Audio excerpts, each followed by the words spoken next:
It's recording. Yeah.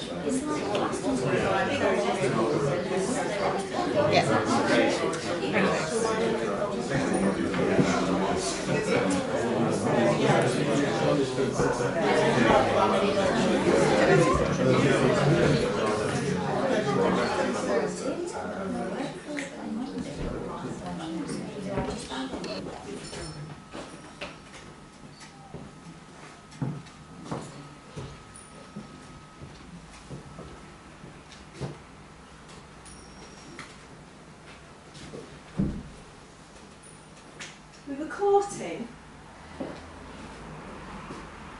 and I said to her, well, you see how you feel, and I'll see how I feel, and we could get back together again. It seems stupid now, but back then, well, we didn't really know if we'd get involved.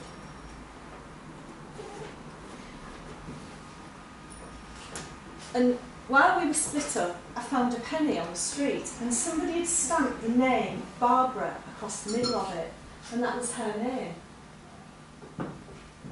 I mean, it's not like I was looking for...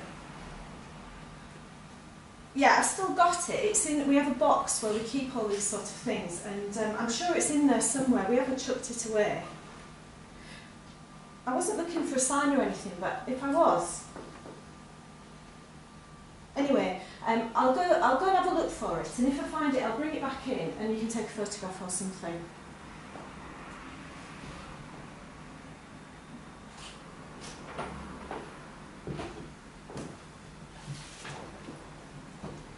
This performance starts with a meeting on Chapeltown Road, and a conversation on Lewis Street and another on St Peter Street. And we talk about living in Chapeltown, and we talk about living in Leeds, and we talk about living in Yorkshire. And we look at the things that we've brought with us, and we remember those things that we have not. Now, some of you might recognise some of these things and the stories that I'm going to read. I have changed some of the names. I might have got them a bit mixed up. I might have added some, and I might have recalled the stories sometimes a bit incorrectly. So you might remember aspects of the conversations better than me. After all, these are your stories. Some of the connections are surprising between me and the people who talk to me, but also between the objects and the images that seem to connect alone me. You might notice. And these are not my things, they're not yours for that matter. I don't own them. I'm a custodian. I am passing on, passing through. I am imagining and seeing these things in their place.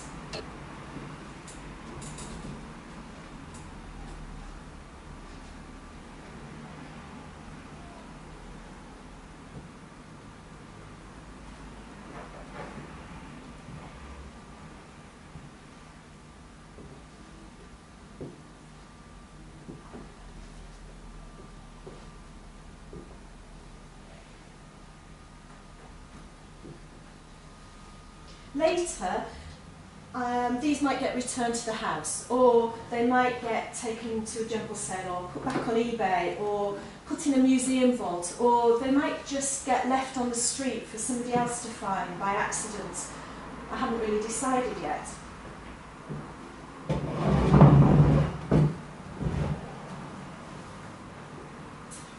I felt really honoured to meet these people, mostly women. Older women than me, lively, vital, sociable, a bit standoffish perhaps at times, but ultimately very, very open. And I felt very welcomed, and I felt very sad, and I felt nervous sometimes, and to provoke emotions that for them and for me have long since been put aside amongst the figurines on the mantelpiece and the photographs in the drawer.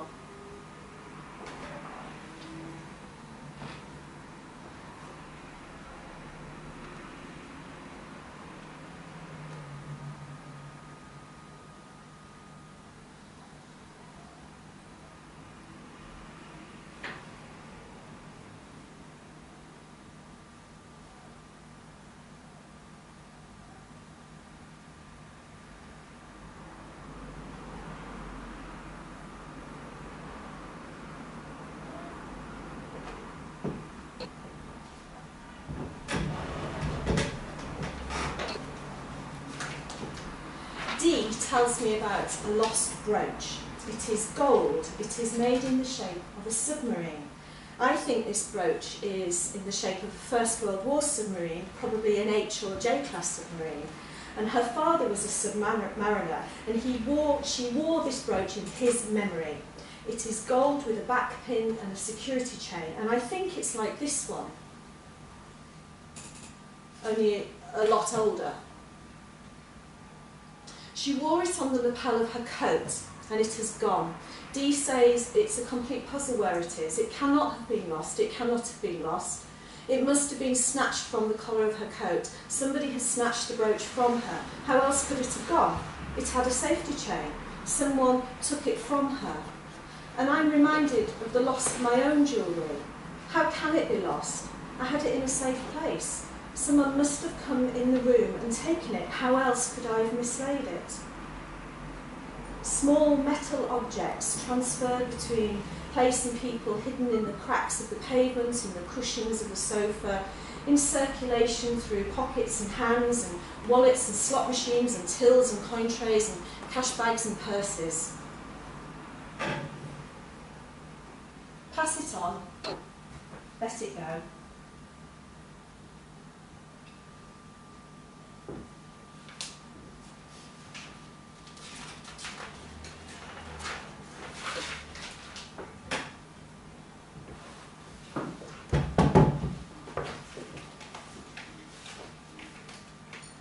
What it is, my daughter was 21 and she was headhunted to London, and I was on my own. I brought up the children on my own. When I got back from London, I'd taken all her stuff down and that, and it was about 12 o'clock at night, and I pulled back the duvet and she'd left me this on a pillow.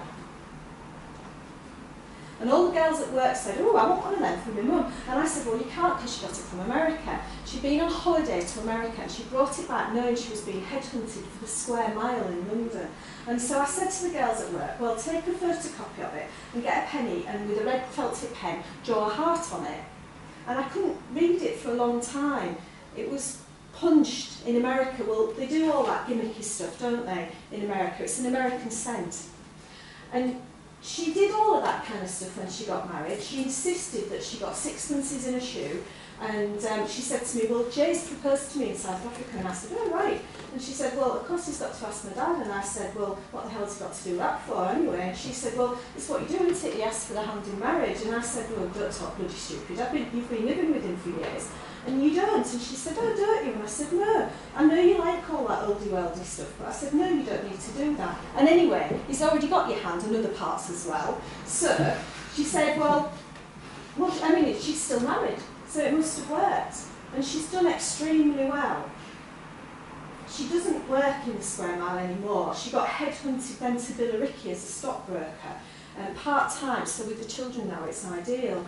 And she was a market maker, and they set the price of shares. But of course, she said back then it was all male dominated, and she was the only woman they'd ever had on their books. And once you get pregnant, well, you're showing that you're a woman, aren't you? So even though they didn't have to give her a part-time job, they did. But as soon as possible, they made her redundant. And like she said herself, she'd had 14 years, fantastic wages, bonuses, eating out at top restaurants. I have nothing but admiration for them.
made for the hand, of the body, by the body.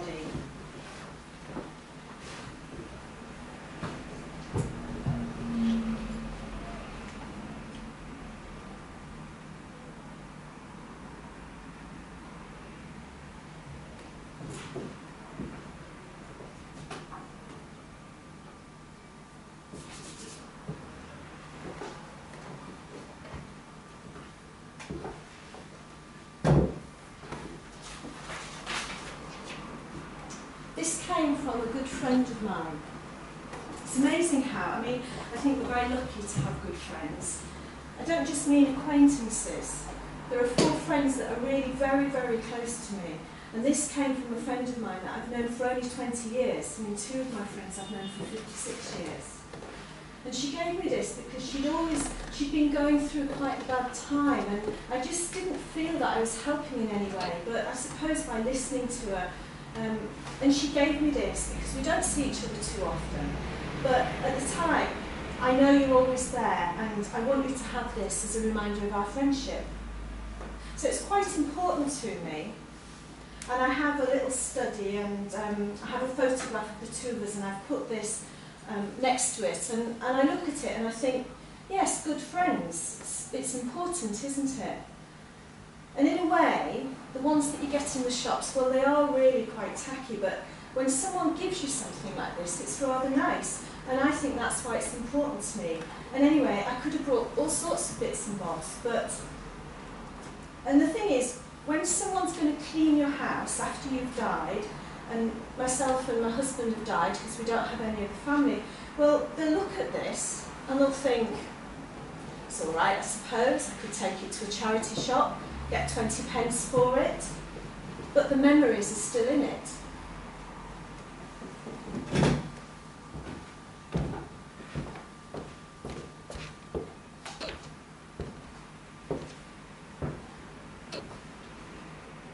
Now, Cecilia told me that she tried to give this away to charity quite a few times, and she put it in her charity bag a few times but taken it out again. And so we all passed it round, and we noticed how nice the detail was in it, and it's quite a nice thing, isn't it? It's quite nice to look after, and she thought about getting rid of it, but for some reason she just couldn't. And then she just gave it to Bess. And I suppose it was easier to give it to somebody rather than to give it away anonymously. So now Bess has got it.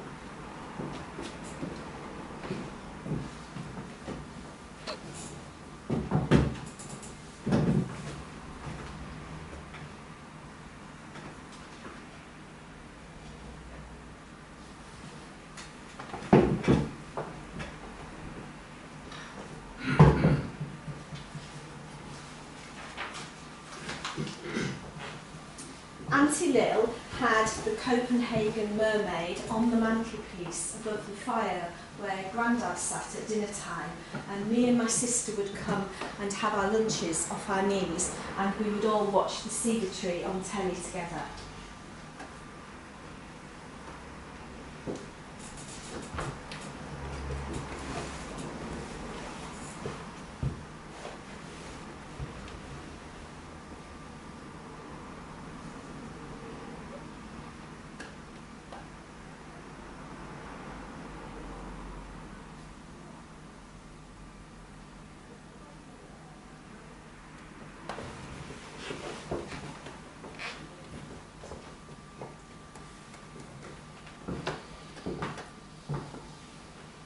Now, this. It's kind of ugly, isn't it? I'm not really sure what it is. I think it could be an owl, separated from Athena some time ago, or it could be an Inuit hoopik. It's coyote fur or rabbit, perhaps, made for a baby in winter, soft to the touch. Or perhaps it was made in Poland, cheap souvenir for tourists. I haven't been able to get hold of one, I haven't been able to get one anywhere. And then there's this, also quite ugly. She bought it for her mum and dad as a token of their love for each other and of their love for her. And they gave it back to her, and she's taken it travelling with her all over, and it's been to many different countries. And I suppose the camel and the caravan, for that matter, are a symbol of the traveller. Anyway, it's on her desk in her office if you'd like to go and have a look.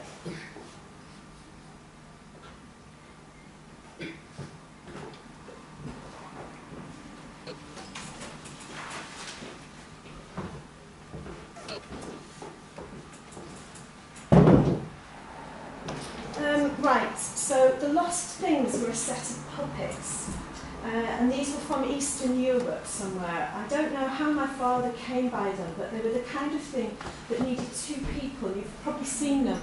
Somebody has to put their arms into the legs and into the shoes. There were special shoes with padding that you could put your hands in and you could walk around.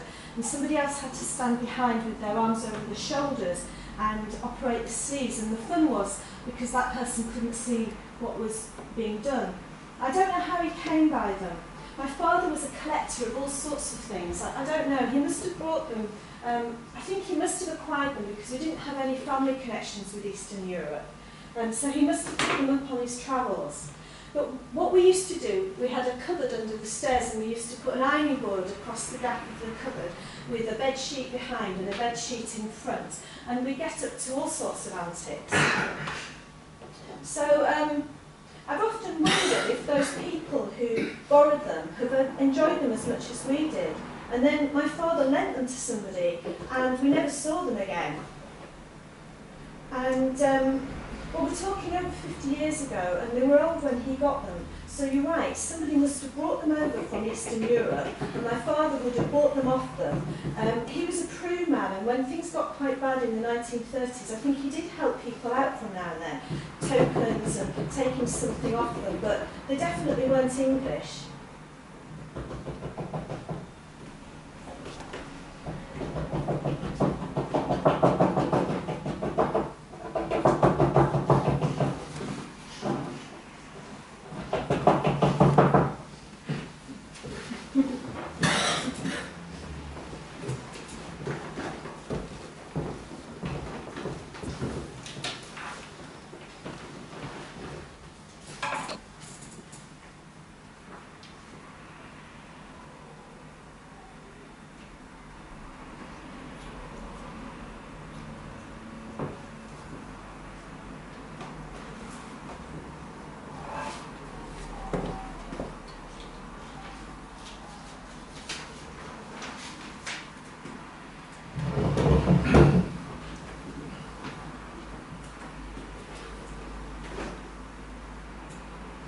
This is my father's hair.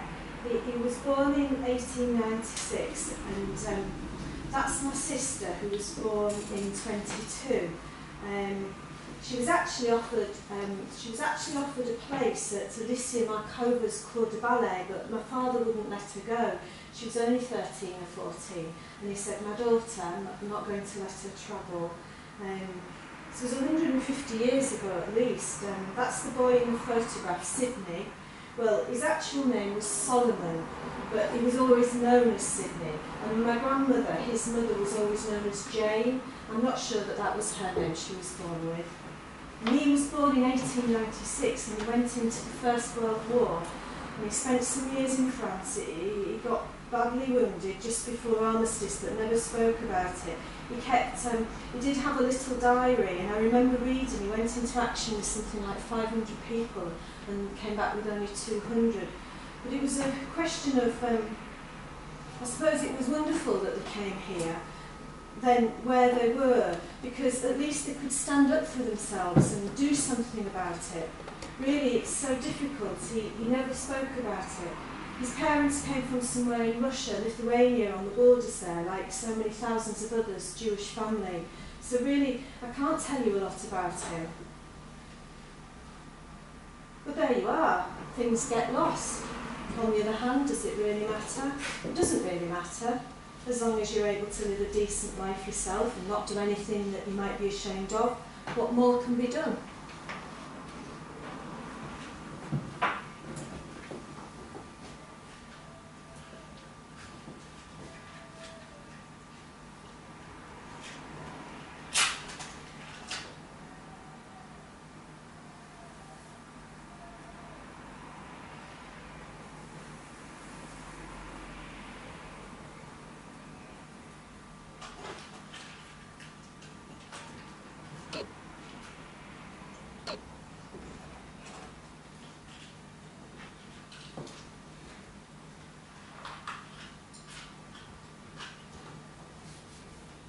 Imelda has hair straighteners and a photograph of herself as a young woman, and she was and still is very stylish. And we talk, I only have a tertiary experience of the place that Imelda calls home, a yard with chickens, sun, water, black skin.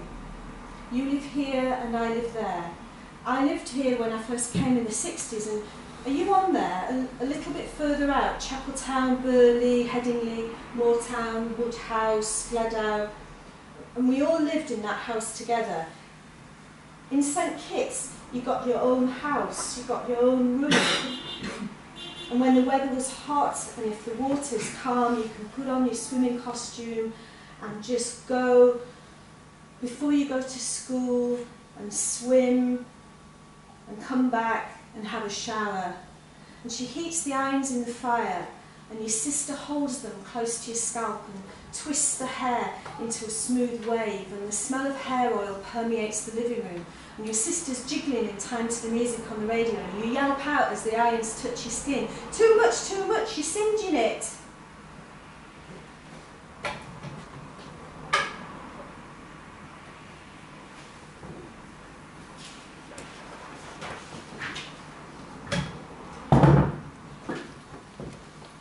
First of all, what is it? It is a coal pot plate, in my opinion, and in the opinion of two great experts. It is a coal pot plate from the early 19th century, probably or certainly from before 1805, and I guess about 1802 or 1803, and it depicts a French cockerel being beaten up by two English maids. And it ties in with something that you've got on your table there, the Copenhagen Maiden, because in my view it celebrates Nelson's victory over the French people in the Battle of Copenhagen. Off the top of my head, that was 1803, it might have been 1802, I'd have to look it up. And so then it's Providence. It was made at the Iron Bridge factory, and coal port became a very significant and beautiful porcelain of many years. But the other thing is it's Providence, that's a fancy word. It was given to me probably, I think, by the greatest, a lovely chap called Henry Sandal, who used to work very regularly on the Antiques Roadshow. I don't know if you remember. It suffered very badly. It was repaired originally with rivets, staples, and that used to be done by gypsies, and they've ruined it with a hand drill and put in wire staples. They were put in hot, and as they cooled, they pulled the pieces together.